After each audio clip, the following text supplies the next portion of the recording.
सफ़र शुरू हुआ था 30 जुलाई से टोंक से बूंदी और बूंदी से कोटा और फिर कोटा से बाय ट्रेन उज्जैन। जी हाँ, अचानक से ही प्लान बन गया और बैठे बिठाए हम उज्जैन पहुंच गए।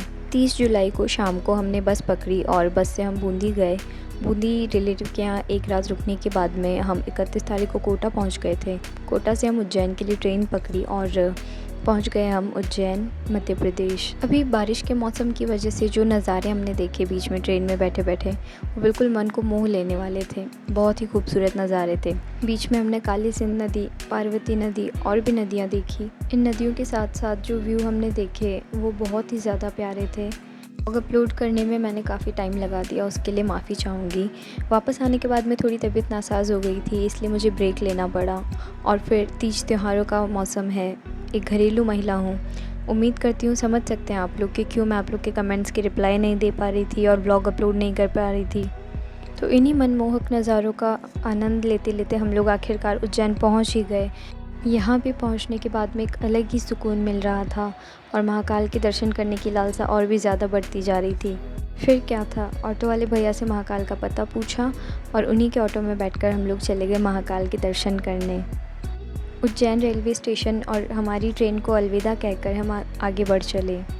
हालांकि सफ़र में ज़्यादा थकान तो नहीं हुई थी, लेकिन फिर भी हम लोग ऑटो से सबसे पहले होटल पहुँचे, जहां हमने रूम लिया और फिर वहां नहा धो करके तरोताज़ा होकर के पैदल ही महाकाल के दर्शन करने निकल चले। यहाँ से हमारे मंदिर की दूरी सिर्फ 100-200 मीटर थी। वहाँ सबसे पहले पहुँचकर हमने महाकाल की शयन आरती के दर्शन किए और उसके बाद में हमने आधी रात प्रांगण में ही बिताई महाकाल के दर्शन करते हुए।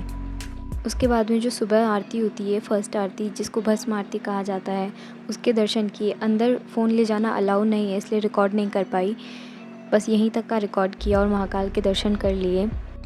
अपने आप को बहुत लकी मानती हूँ कि सावन के इस पावन महीने में हमने महाकाल के 4 बार दर्शन करने का सौभाग्य प्राप्त किया। तो सुबह हो चुकी थी और हम लोग यहीं महाकाल के कॉरिडोर में ही घूम रहे थे। वहाँ पर बम बम बोले के नारे लग रहे थे और बहुत शांति देने वाली जगह थी ये, मन को बहुत शांति मिली।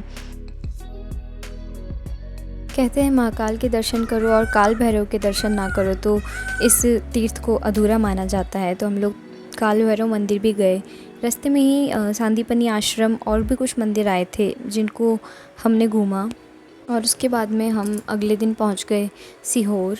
यहाँ का नाम आप लोगों ने काफ़ी सुना होगा।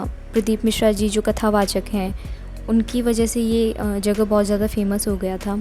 तो हमने यहाँ पर दर्शन किए, लेकिन इसके बाद में यहाँ पर बहुत भयानक बारिश स्टार्ट हो गई थी, इसलिए हमने वापस अपना रुख मोड़ लिया अपने घर की तरफ। 2 अगस्त की रात को हम लोग बूंदी पहुँच चुके थे और बूंदी आकर हमने रेस्ट किया। अब बात कर लेती हूँ मेरे सीटेट के रिज़ल्ट की। तो मेरा सीटेट का रिज़ल्ट कुछ खास अच्छा रहा नहीं। 150 में से मैंने 85 स्कोर किया है। इस बार मेरा सीटेट क्लियर नहीं हो पाया। इसकी जानकारी अगले ब्लॉग में दूंगी। इस ब्लॉग में बस इतना ही था। जय महाकाल।